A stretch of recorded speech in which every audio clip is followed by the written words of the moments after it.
आप सभी को मेरा नमस्कार, जय हिंद। इस वीडियो में आज हम समझेंगे कक्षा 8 में विज्ञान विषय में अभ्यास के प्रश्न उत्तर समझेंगे। पाठ 8 है ये, बल तथा दाब। तो बल तथा दाब विज्ञान का लेसन है। तो इसमें हम अभ्यास के प्रश्न उत्तर करेंगे। तो इसमें कक्षा 8, कक्षा आपने ठीक लिख लेना है। तो इसमें कंप्यूटर के द्वारा ये लिखा हुआ है तो थोड़ी बहुत गलतियां हैं जैसे, तो ये इनको आपने अपने आप ठीक कर लेना है। जब आप लिखोगे तो आपने समझना है। तो इसमें सबसे पहला प्रश्न है अभ्यास का, धक्के या खिंचाव के द्वारा वस्तुओं की गति की अवस्था में परिवर्तन के दो दो उदाहरण दीजिए। यानी इसका अर्थ है कि जब हम किसी वस्तु को धक्का लगाएं या किसी को खींचें तो उसकी गति के ऊपर क्या असर होता है, उसके दो उदाहरण देने हैं। तो जैसे हम ये इसका उत्तर लिखा हुआ है, चलती हुई साइकिल को खींचने से साइकिल रुक जाती है। अगर हम कोई साइकिल चल रही है और उसको पीछे से खींच लें यानी खिंचाव कर दें उसका, तो वो रुक जाती है या उसकी गति कम हो जाती है। यदि चलती हुई साइकिल को पीछे से धक्का लगा दें तो उसकी गति और भी बढ़ जाती है, ज़्यादा अधिक हो जाती है। तो ये भी एक इसका उदाहरण है, धक्का देने का उदाहरण है। इसी तरह से आप अपने तरफ से भी और अनेक उदाहरण दे सकते हो। जैसे खड़ी हुई गाड़ी है या गाड़ी चल रही है, उसको पीछे से धक्का लगा सकते हैं हम। तो इस तरह से धक्का या खिंचाव की अनेक हम क्रियाकलाप हैं जो रोज करते हैं। फिर दूसरा प्रश्न है, ऐसे दो उदाहरण दीजिए जिनमें लगाए गए बल द्वारा वस्तु की आकृति में परिवर्तन हो जाता है। तो इसमें हमने बताना है कि ऐसे बल बताने हैं, ऐसे उदाहरण देने हैं जिसमें बल लगाते हैं और वस्तु का आकार बदल जाता है। तो इसमें ये इसके उत्तर लिखे हुए हैं। गुब्बारे में हवा भर देते हैं जैसे हम, तो हवा जो है अंदर की तरफ से बल लगाती है और उसका आकार बढ़ा देती है। गीली मिट्टी से मूर्ति बनाते हैं जैसे, तो मूर्तिकार क्या करता है, गीली मिट्टी से अलग अलग शेप की मूर्तियाँ बनाता है, उसका आकार बदलता रहता है। या जो हथौड़ा है, अगर हम उसको लोहे को हथौड़े से पीटें तो उसका भी आकार बदल जाता है। तो इस तरह से अनेक उदाहरण है हमारे पास। अब तीसरा प्रश्न करेंगे हम, निम्नलिखित कथनों में रिक्त स्थान भरने हैं। कुएं से पानी निकालते समय रस्सी को हम खींचते हैं, खींचना पड़ता है। फिर है, एक आवेशित वस्तु अनावेशित वस्तु को आकर्षित, आकर्षित आपने सही लिख लेना है, तो आकर्षित करता है। तो फिर उसके बाद है समान, इसमें देखो आकर्षित कैसे लिखोगे, तो ये आकर्षण बना हुआ है, ऊपर लिखा हुआ है, तो आकर्षित आपने सही लिख लेना है। फिर उसके बाद है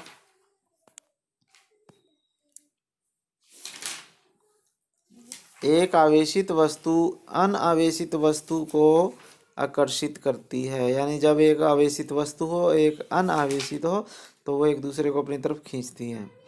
सामान से लदी ट्राली को चलाने के लिए हमें उसको खींचना पड़ेगा या उसको धकेलना पड़ेगा, दोनों में से कोई भी एक कार्य करना पड़ेगा, तो सामान की ट्राली आगे चलेगी। किसी चुंबक का उत्तरी ध्रुव दूसरे चुंबक के उत्तरी ध्रुव यानी समान ध्रुव हैं ये दोनों, तो ये प्रतिकर्षित करेगा। तो ये प्रतिकर्षित भी आपने सही लिख लेना है बुक में से देख के।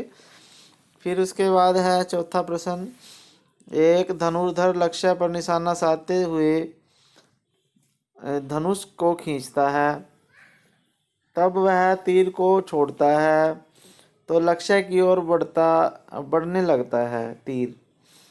तो इस सूचना के आधार पर प्रकथनों में दिए गए शब्दों का उपयोग करके रिक्त स्थान भरने हैं। हमने क्या भरने हैं? रिक्त स्थान भरने हैं। ये रिक्त स्थान दिए हुए हैं और ये भरे हुए हैं, देखो। तो रिक्त स्थान भरे हैं। जैसे धनुष को खींचने के लिए धनुर्धर एक बल लगाता है, तो जिसके कारण धनुष की आकृति में परिवर्तन आ जाता है। धनुष की आकृति बदल जाती है, यानी जब उसको खींचते हैं तो वो तन जाता है, थोड़ा घुमाव चाप के शक्ल में आ जाता है वो। फिर है धनुष को खींचने के लिए धनुर्धर जो बल लगाता है उसे पेशीय बल कहते हैं, क्योंकि उसकी मांसपेशियों का बल लगा हुआ है वो। फिर है तीर की गति की अवस्था में परिवर्तन के लिए उत्तरदायी बल जो है संपर्क बल है, क्योंकि पेशीय बल उसके धनुष के तीर के ऊपर लगा, जब डोरी खींची गई तो वो संपर्क बल का उदाहरण है। फिर उसके बाद है जब तीर लक्ष्य की ओर गति करता है तो उसके ऊपर दो तरह के बल लगते हैं। घर्षण बल जो वायु का घर्षण बल होता है, और गुरुत्व बल जो पृथ्वी उसको अपनी तरफ खींचती है। फिर उसके बाद अगला प्रश्न है आपके पास, पांचवा प्रश्न है। तो पांचवें प्रश्न में हम क्या करेंगे? देखो, पांचवें प्रश्न में हमने लिखना है कि ये बल लग रहा है और ये बल बताने हैं कौन से कैसे लग रहे हैं। तो कै भाग में है? रस निकालने के लिए नींबू के टुकड़ों को उंगलियों से दबाना। तो उंगलियों से जब हम नींबू के दबाते हैं रस निकालने के लिए, तो उंगलियों में मांसपेशीय बल होता है, तो पेशीय बल उसके ऊपर कार्य करेगा और रस नींबू से बाहर निकल जाएगा। दंत मंजन को हम उंगलियों से दबाते हैं तो पेशीय बल इसके ऊपर कार्य करेगा। जब हम पेशीय बल लगाएंगे तो पेस्ट बाहर आ जाएगा। फिर है दीवार में लगे हुए हुक से लटकी कमानी के दूसरे सिरे पर लटका एक भार। तो जब भी कोई भार लटका होता है तो उसके ऊपर एक गुरुत्वाकर्षण बल कार्य करता है जो उसको नीचे की तरफ खींचता है।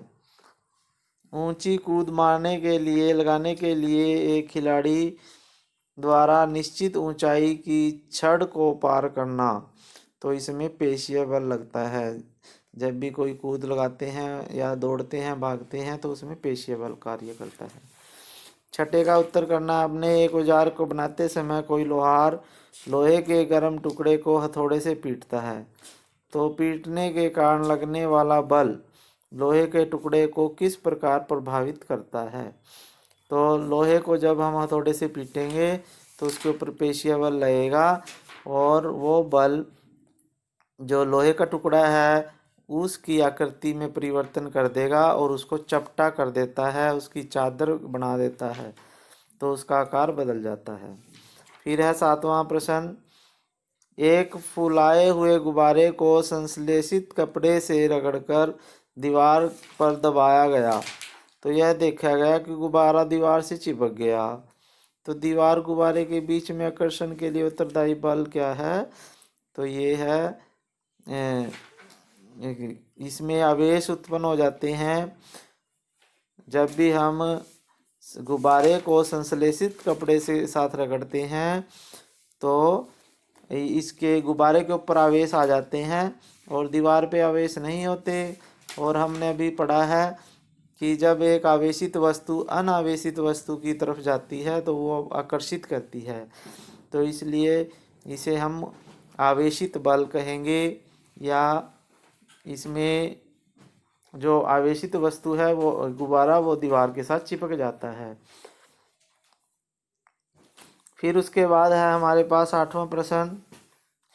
आप अपने हाथ में पानी की बाल्टी लटकाए हुए हैं, तो बाल्टी पर लगने वाले बल बताने हैं हमने कि और ये बाल्टी एक जगह पे क्यों है। तो बाल्टी जब हम हाथ में लेके खड़े हैं पानी की, तो उसके ऊपर एक तो गुरुत्वाकर्षण बल लगता है नीचे की तरफ, जो बाल्टी को नीचे की तरफ ले जाने की कोशिश करता है धरती की तरफ, और हमारा पेशीय बल उसके ऊपर लगा हुआ है जो बाल्टी को ऊपर की तरफ उठाए हुए है, यानी नीचे जाने से रोक रहा है। और क्योंकि बाल्टी एक जगह पे स्थिर है तो इसलिए पेशीय बल और गुरुत्वाकर्षण बल दोनों एक समान हैं। तो जब दो बल विपरीत दिशा में होते हैं और दोनों समान होते हैं तो वस्तु गति नहीं करती, एक ही जगह पे रहती है। फिर 9वां प्रश्न है, किसी उपग्रह को कक्षा में छोड़ दिया, कक्षा में छोड़ना है तो जो प्रमोशन मंच है, तो उसको छोड़ने के बाद जो रॉकेट हवा में चल रहा है आगे की तरफ, तो उसके ऊपर कौन कौन से बल लग रहे हैं।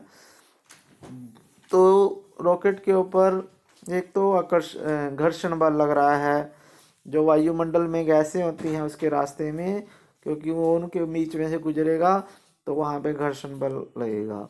दूसरा, जो रॉकेट के अंदर ईंधन जल रहा है उसके से उत्पन्न जो गैसें हैं जो उसको आगे की तरफ धकेल रही हैं, तो वो उसके ऊपर उत्प्लावन बल लग रहा है जो रॉकेट को आगे की तरफ ले जा रही है। और एक गुरुत्वाकर्षण बल लगता है उसके ऊपर, जो धरती उसको अपनी तरफ खींच रही है। फिर 10वां प्रश्न है, इसमें क्या है देखो, 10वें प्रश्न में जब किसी ड्रॉपर को हम दबाते हैं तो और फिर उसको छोड़ते हैं पानी के अंदर डाल के, तो पानी उसके अंदर चला जाता है। तो इसका क्या कारण है। इसका कारण ये है कि जब हम ड्रॉपर को दबाते हैं तो ड्रॉपर के अंदर की वायु जो है बाहर निकल जाती है, यानी अब उसके अंदर वायु नहीं होती, निर्वात हो जाती है वो, लेकिन उसके चारों तरफ बाहर वायु होती है। और जब हम उसको पानी में डुबोएंगे ऐसे ही दबाते हुए, तो और जब हम पानी में डुबो के उसको छोड़ेंगे तो उसकी चोंच में से पानी जो है अंदर चला जाता है ड्रॉपर के अंदर। तो इसका कारण ये है, जो वायुमंडलीय दाब है वो बाहर का वायुमंडलीय दाब अधिक होता है और ड्रॉपर के अंदर का वायुमंडलीय दाब कम होता है, जिसके कारण जब वायु अंदर जाती है वायुमंडलीय दाब के कारण, तो वो पानी भी अपने उसके साथ चला जाता है ड्रॉपर के अंदर। तो इसलिए ड्रॉपर को जब हम छोड़ते हैं तो पानी ड्रॉपर के अंदर चला जाता है, क्योंकि उसमें जो है वायुमंडलीय दाब जो है वो बाहर अधिक होता है और अंदर कम होता है। तो इस लेसन में हमने आज इतना ही पढ़ा। अभ्यास के प्रश्न उत्तर पढ़े हैं, तो ये आपने अच्छी तरह से समझ लेने हैं, वीडियो दोबारा देखनी है अगर नहीं समझ में आया, और इसको अपनी नोटबुक में आपने लिखने हैं। और इस चैनल को अगर आपने अभी तक सब्सक्राइब नहीं किया तो इसको कर लें, क्योंकि इसमें आपको आपके लेसन की, आपके सिलेबस की काफ़ी सारी वीडियो मिलती रहेंगी। धन्यवाद। जय हिंद।